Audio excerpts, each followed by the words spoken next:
Yo guys, check, kamusta mga idol? So ayan, mag-update tayo ngayong Webes mga loads na walang pasok mga idol, pero tanghali pa rin si Jeblo nag-upload. No, medyo tinanghali ako ng gising mga idol At grabe yung nangyari sa chart natin. Pero yung news natin ngayon mga loads matindi. No, meron tayong mga ma-realize at hindi ko alam kung matutuwa kayo o may inis kayo sa mga balita natin ngayon. Pero matindi ang mga balita natin. Okay, so bago ang lahat mga lods, sana palike ng ating video, subscribe kayo, click yung notification bell. Napakalaking tulong yan sa ating channel. No, check niyo na rin yung mga link diyan sa baba ng description natin. So punta na tayo dito. Sa chart muna tayo. Ayan, pagkagising ko, nako, sabi ko sa inyo mga lods Sabi ko sa inyo makukuha ang liquidation ano dito. Ayan. Kukunin niya yan. Okay, so kinuha niya na mga idol, kinuha niya na yan. So nakuha na yung liquidation dito. And then ngayon, ang susunod na target niyan is eto na, mga loads. No, sa 1 hour time frame, ano yan? Ito yan. Pakita ko lang sa inyo. Sa 1 hour time frame, ito yan. No? At ito na yung pinakababa natin. At nung ano pa to, June pa to. Mga loads, no? June, July, August, no? So ito yung lowest ng 3 months natin. So kung kukunin niya yan, marami diyan, mga lodi. Malamang marami diyan, okay? Pero syempre ngayon, sa tingin ko magkakaroon dito ng bounce ng konti bago bumaba ulit. Parang dead cat bounce ang tawag diyan. So pagbaba niyan, tatalbog, no? Pwedeng makarecover ng konti. Kasi ganito yan Pang.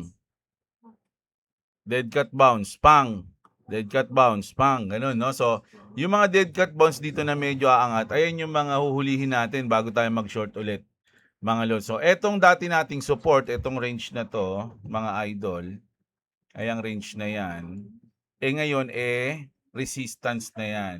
No, dating support, magiging resistance yan. So, pwedeng dyan tayo magkaroon ng dead cat bounce, no? Pwedeng dyan tumalbog, mauntog dyan, pak, no? Pwedeng kasing mauntog siya dyan sa range na yan mga idol. So, ayun yung magiging natin, matibay na resistance. Pero, mga load, sa mga scalper, sabi ko nga mga lodi, tiyempo-tiyempo lang tayo, timing lang, mabilisan lang to. Hindi ko lang na-tiyempohan to kaninang umaga kasi, syempre, nag-asikaso tayo ng ganun rin pala, no? Kapag walang pasok, mas mag-aasikaso pa pala ako ng agahan at tanghalian, mga lods, no? So, grabe.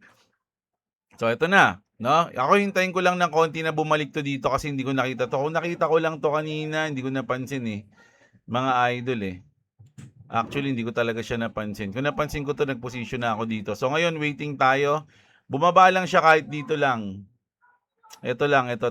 Yung unang dulo. No, yung unang dulo, abutin niya yan. Baka mag-position na ako ng long.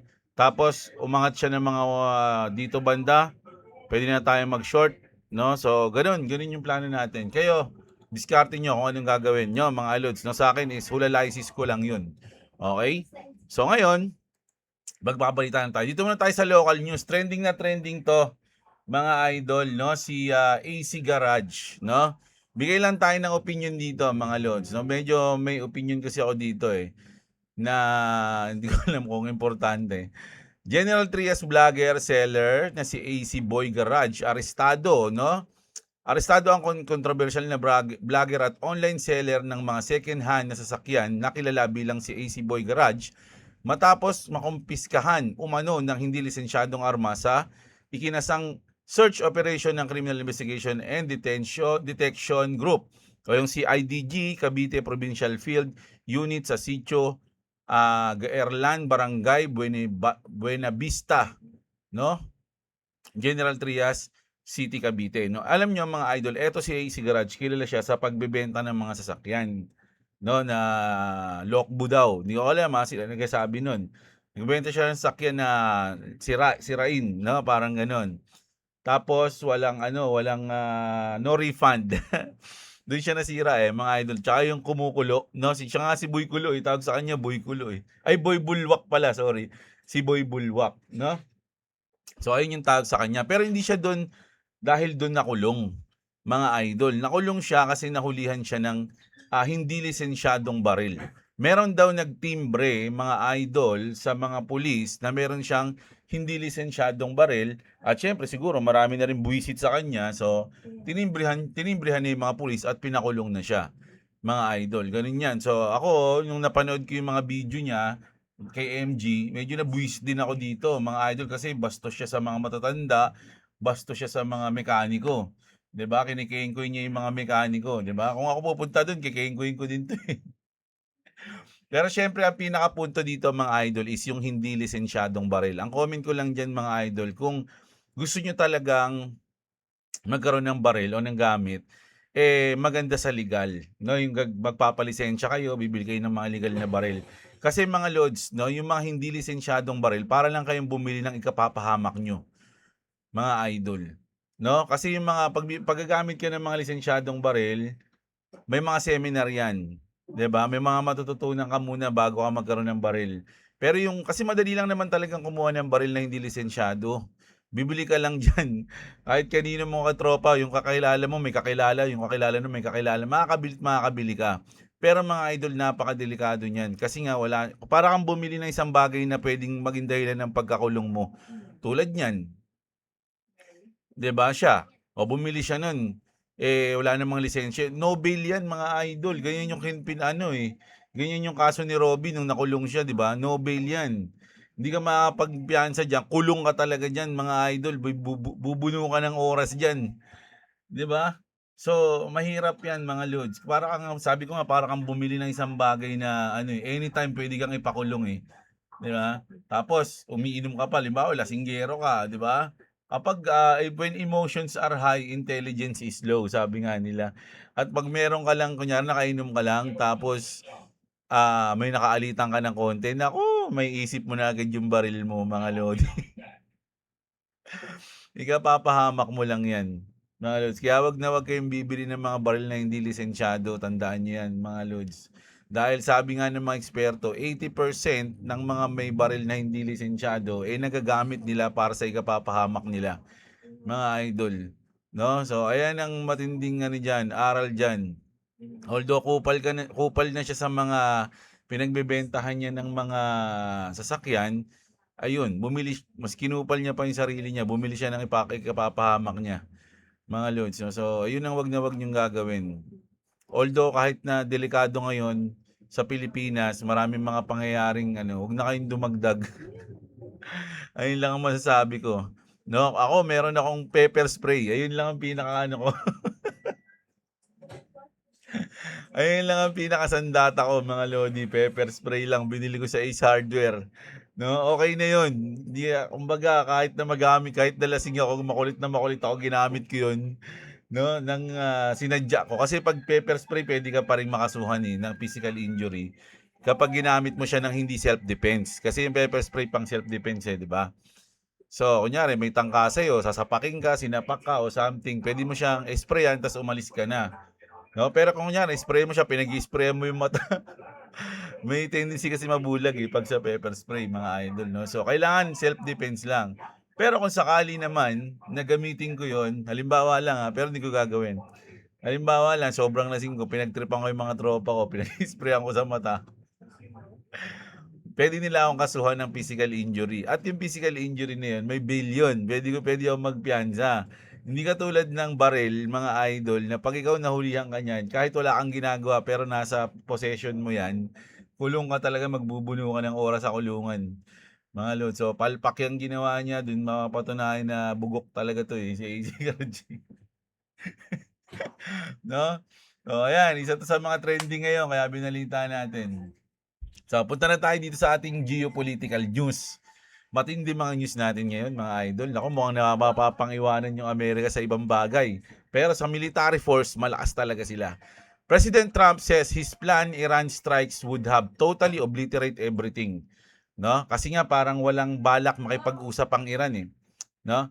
It may be not. Yun yung deal. No? Pwedeng mangyari, pwedeng hindi.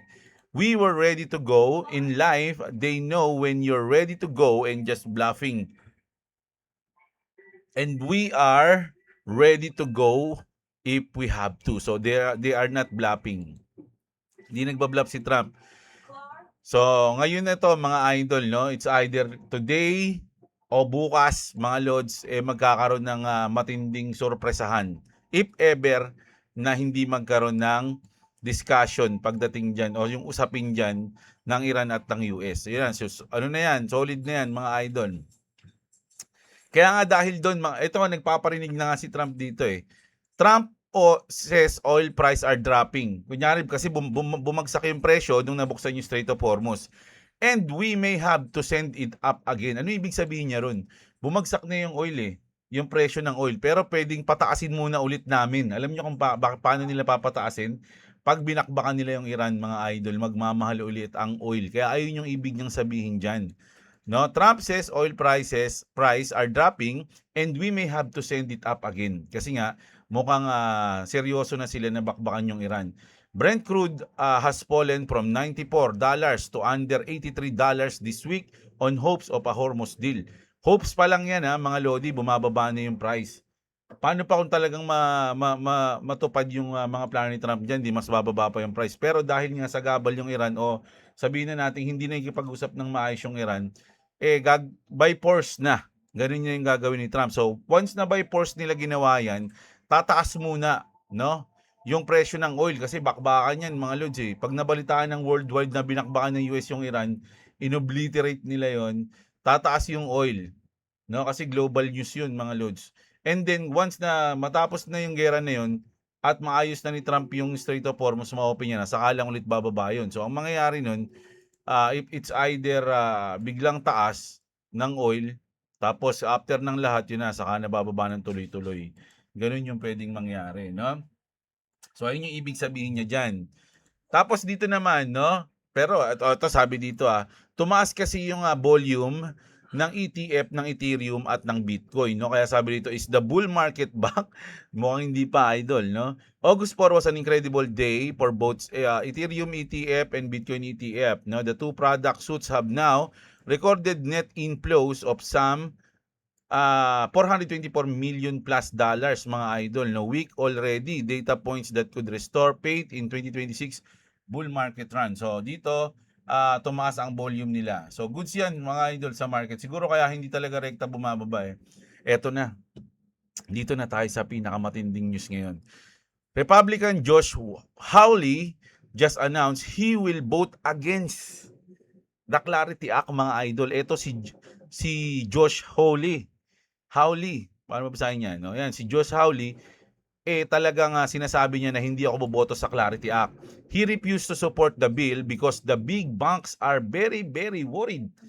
No? Bata siya ng mga bangko, mga idol, no? So, very, very worried daw yung bangko mismo sa Clarity Act. Bankers are blowing him up, begging him to do anything to stop BTC from competing. Ayan na, no? Kumbaga, ang pinakakalaban pa rin talaga dito, mga idol, is yung mga bank. Ayun yung pinakakalaban. Si Senator Elizabeth Warren, etong mga to, hindi natin sure, no? Chismis lang naman yun na talagang binabayaran sila ng mga bangko para kumontra sa Clarity Act, no? Hindi umano yun, chismis lang, mga idol. This is absolutely outrageous. The Clarity Act must pass immediately. Pero dahil nga sa mga taong bata ng mga banks na talagang gagawin ng lahat, no, para ipigilan, no, ang pagpasa ng Clarity Act, no, begging him to do anything to stop BTC from competing. Hindi lang si Josh yan, hindi lang si Elizabeth Warren, mga idol, baka marami pang mga bata dyan ng bangko na tahimik lang. Pero talagang pinipigilan nila yung Clarity Act, no. So ngayon medyo malungkot ako dito talaga, mga idol, at umaasa na lang ako kila Senator Cynthia Lummis, si Senator Tim Tim Willis ba yun? Nakalimutan ko na yung pangalan niya, yung black. Sa kanila ako umaasa ngayon na sana ma-push nila.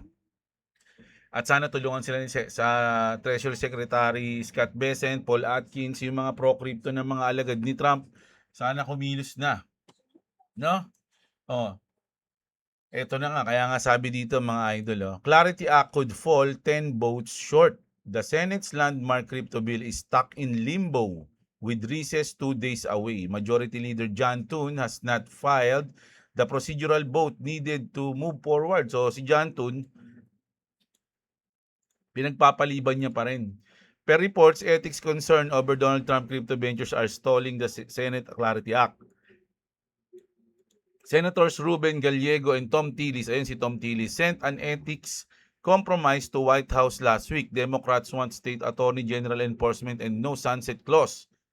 No? Meanwhile, TD Cohen, Managing Director Jared Seberg said the Senate could fall 10 votes short of the 60 votes needed to advance the Clarity Act in the Senate. He called a pre-recess vote improbable, no?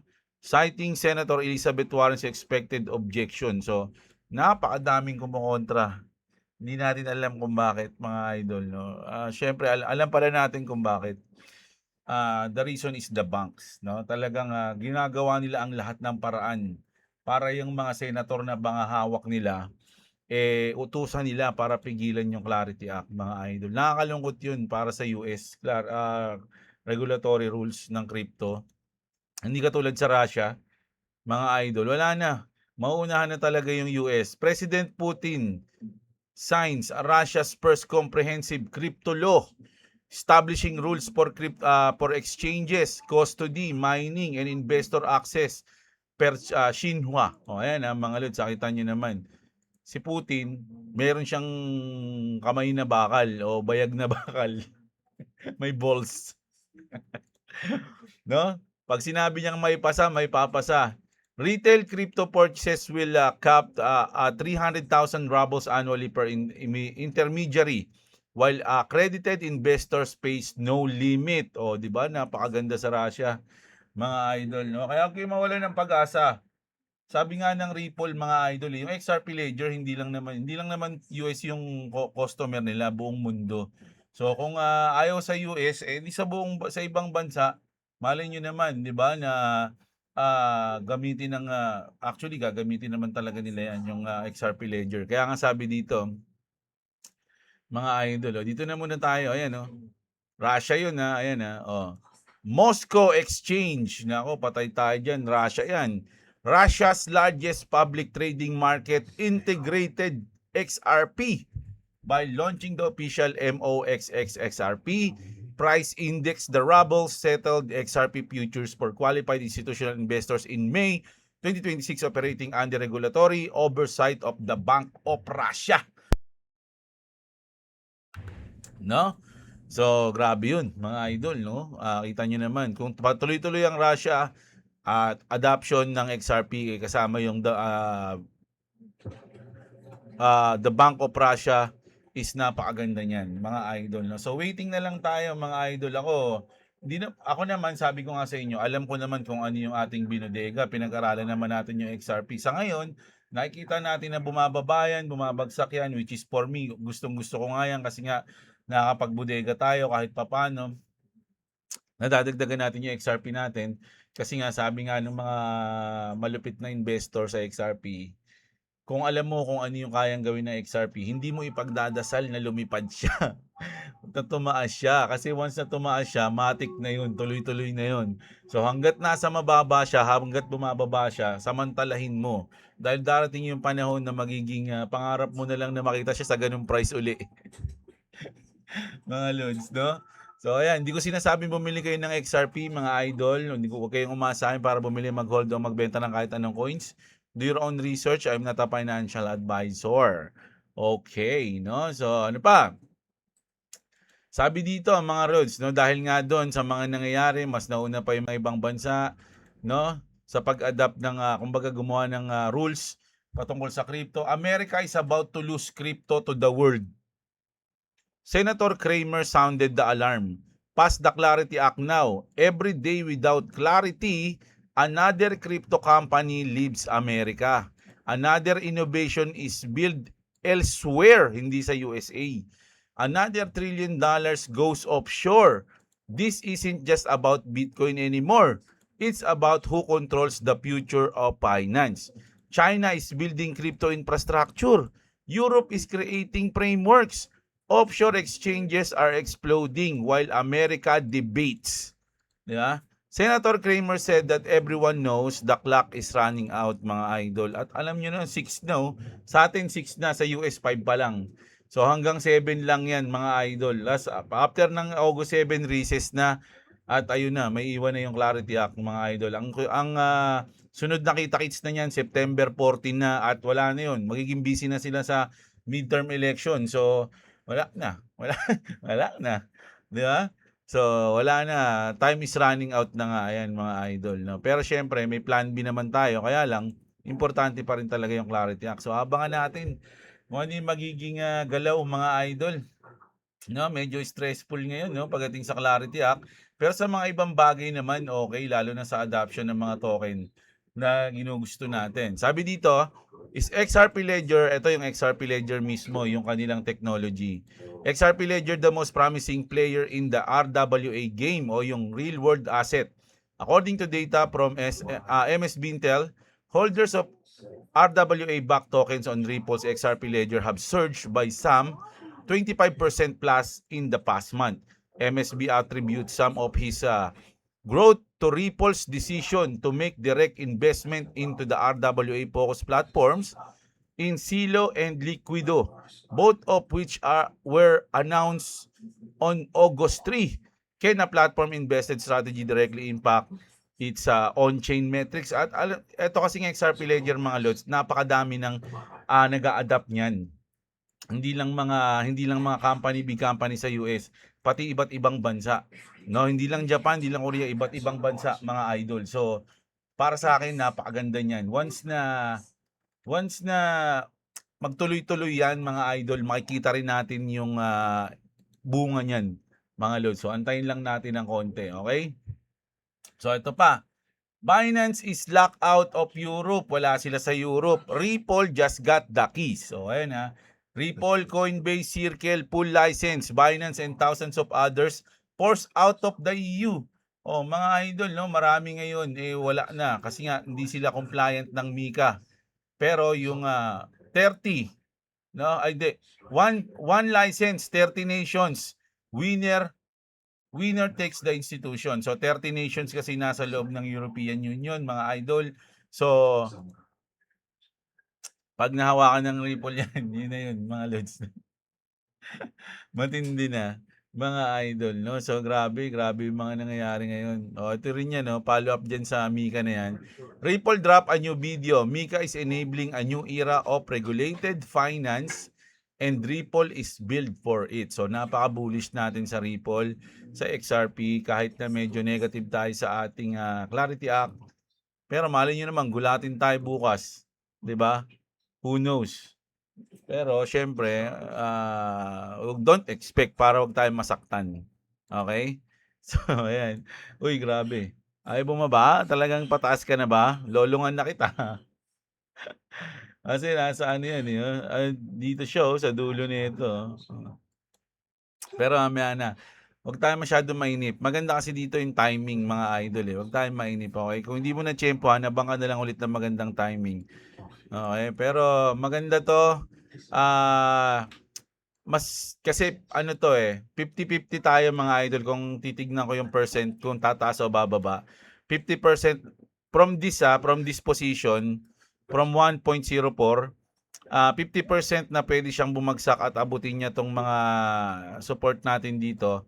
50% din na pwede siyang makarecover mga loans, no? So hahanap tayo ng confirmation kasi kung medyo bumaba siya dito pa ng konti, medyo tataas yung percent na bababa pa siya. At eto naman, kung babalik siya dito malapit sa ating resistance, siguro mas lalaki yung chance na baka basagin niya to o mag-push up siya. Pag-push up no? Mag-push siya pataas. So, yun lang. Dito kasi medyo nasa 50-50 tayo. So, waiting in vain tayo dito mga lods, no? So, ayan. Yung news natin ngayong tanghali, mga idol. So, kita-kits tayo susunod na video mamayang gabi. Comment kayo mga lods. Babasahin natin mamaya. No, kung ano masabi nyo sa balita natin. Sa unang news natin, sa Clarity Act, sa Russia, kay Trump, no? Lahat yan. Comment kayo. Kita-kits tayo. Maraming salamat sa mga nanood. Magandang araw sa inyo mga kapatid. At What's up? Subscribe to Clips Gaming and subscribe to Jablo. And also, I'm watching a horror movie called The Backrooms Movie. ayun yung naririnig nyo sa background, yung palabas na pinapanood nila. Kita-kits mga lods!